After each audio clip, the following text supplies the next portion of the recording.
Hello, this is number 14 in the 10 Minutes with John series, and today we're looking at something from John chapter 6.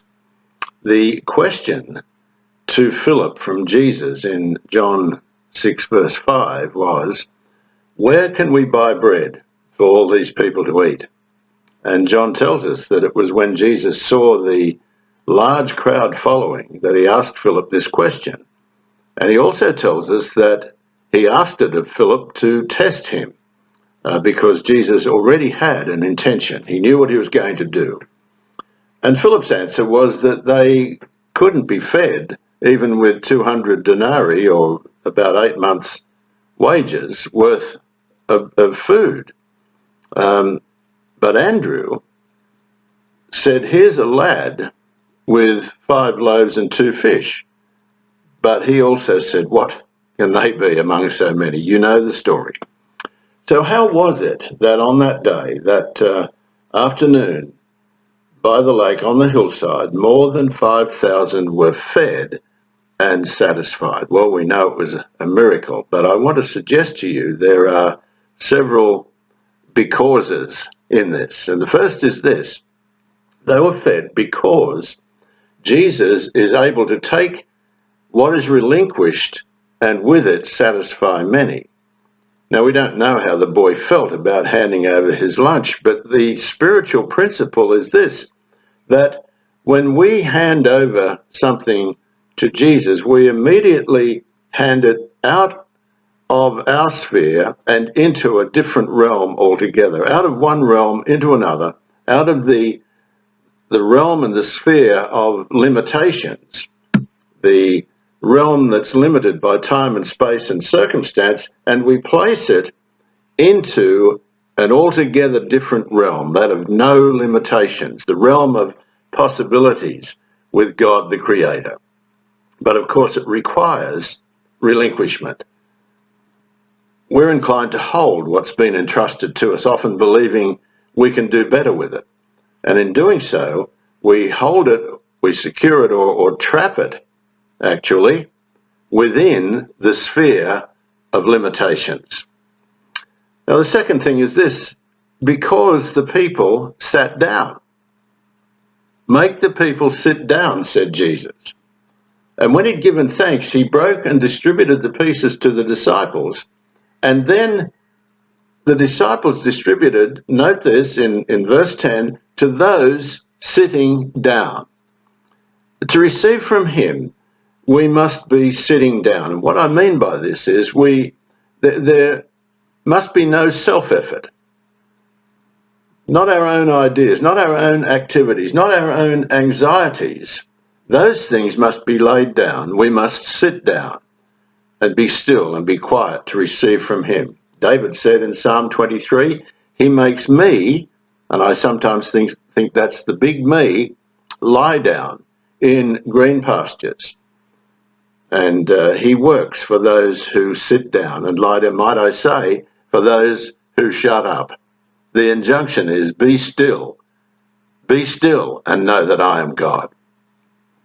And thirdly, because his disciples worked with him. Of course, God can and does get things done without us, but his plans include us, and he absolutely loves to include us in co-function with him.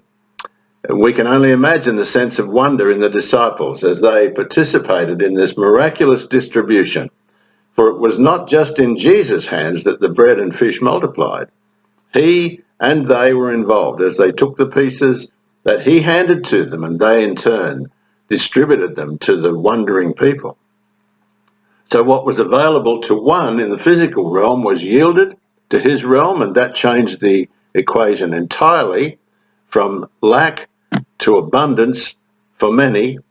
The people were able to receive because there was no self-effort involved, and the called ones, his disciples, participated with him in this marvelous work. And you'll notice this, that nothing was wasted. There was more than enough for everyone, and what was left over was gathered for later use. And it was out of this event that the next day, back on the other side of the lake where the people had come again, the discourse from Jesus about the bread of life arose. He took what had occurred, the event that none of them would ever forget, and he taught spiritual truth. We read that Jesus responded to them and said, "Most assuredly, I say to you, you seek me, not because you saw the signs, but because you ate the loaves and were filled. But do not labour for the food which perishes, but for the food which endures to everlasting life, which the Son of Man will give you, because God the Father has set his seal on him." He's saying, just as a miracle filled your natural appetite, I have one that will fill your spiritual hunger. And that's where their priorities were to be, on things eternal, rather than just on the temporal world. Yes, he can provide in the temporal world. He had just done that.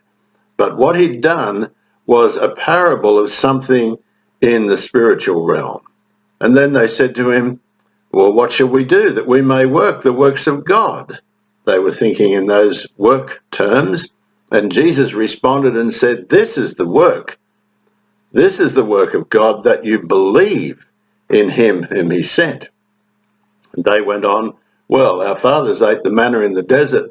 As it's written, he gave them bread from heaven to eat." And Jesus said, "Most assuredly, I say to you, Moses did not give you the bread from heaven, but my Father gives you the true bread from heaven. For the bread of God is he who comes down from heaven and gives life to the world." And they said, "Well, Lord, give us this bread always." And he says, "I am the bread of life. He who comes to me shall never hunger, and he who believes in me shall never thirst." Now, one of the simplest descriptions of a parable is an earthly story with a heavenly meaning. But parables are not limited just to stories. Sometimes they are episodes or events in the life of Jesus which are in themselves parabolic. When he rose from supper on that occasion, and it says he laid aside his robe and he clad himself with a towel and he washed the disciples' feet, that was parabolic. It was a parable of Jesus' entire ministry, laying heaven aside, girding himself with humanity and with the guise of a servant to mankind, to give himself to making us clean. And here, in this feeding of 5,000 that day on that hillside, is also a wonderful parable, the meaning of which I've already hinted at. What was evidenced in the natural realm is a parable of truth in the spiritual realm. For Jesus is the bread that feeds the many with the real food that everyone seeks and needs. His life is the life yielded to the Father and given for distribution to the multitudes by the work of the Father and through the hands of his followers, to those who will sit down, to those who will cease self-effort and just receive from him. As the bread of life, he is the miraculous provision for hungry and isolated people far from sustenance, people in a wilderness, as were those on that hill that day. He is the bread of life. And there in John 6, he goes on to expand the teaching. They said, "Lord, give us this bread always." And he said, "I am the sustenance or the bread of life. He who comes to me shall never hunger, and he who believes in me shall never thirst. But I said to you that you have seen me, and yet do not believe. All that the Father gives me will come to me, and the one who comes to me I will by no means cast out. For I have come down from heaven not to do my own will, but the will of him who sent me. This is the will of the Father who sent me, that all he has given me, of all that he has given me, I should lose nothing." The fragments gathered so nothing was lost or wasted hinted at this. "But I should raise it up at the last day. And this is the will of him who sent me, that everyone who sees the Son and believes in him may have everlasting life, and I will raise him up at the last day." I call you and I encourage you today to feed on him, the bread of life, and God bless you as you feed on him. Amen.